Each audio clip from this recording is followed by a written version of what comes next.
Sir, ഇപ്പം നവംബറിൽ Argentina Australia friendly മാച്ചോടെ വരികയാണ്. മെസ്സി നാട്ടിലേക്ക് വരികയാണ്. അപ്പോൾ അതിനെക്കുറിച്ച് ഒരുപാട് ഹൈപ്പുണ്ട്. അപ്പോൾ അതിനെക്കുറിച്ച് ഒരുപാട് വാർത്തകൾ വരുന്നുണ്ട്.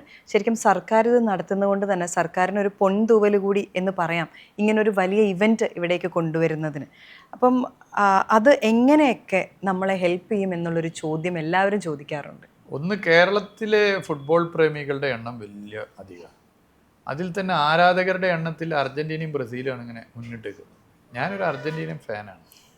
അത് പരസ്യമായിട്ട് പലപ്പോഴും തോറ്റപ്പോഴൊക്കെ പ്രഖ്യാപിച്ച ആളാണ്. ഇപ്പോൾ ഞാൻ പ്രധാനം ചെയ്യുന്ന ബേപ്പൂർ കോൺസ്റ്റിറ്റ്യുവൻസിയിൽ ഒരു ബിഗ് സ്ക്രീനിൽ വേൾഡ് കപ്പ് മത്സരം നടത്തിയിരുന്നു.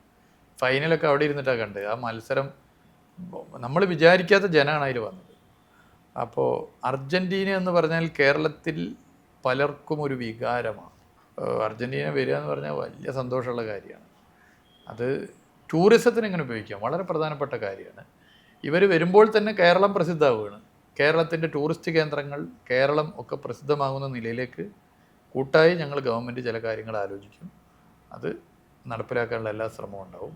ഇവരൊക്കെ വരുന്നൊരു സ്ഥലം തന്നെ നമുക്ക് ഒരു ടൂറിസ്റ്റ് പൊട്ടൻഷ്യലുള്ള കേരളത്തെ ലോകത്തെ മുമ്പാകെ അവതരിപ്പിക്കാനുള്ള അവസരം കൂടിയാണ്.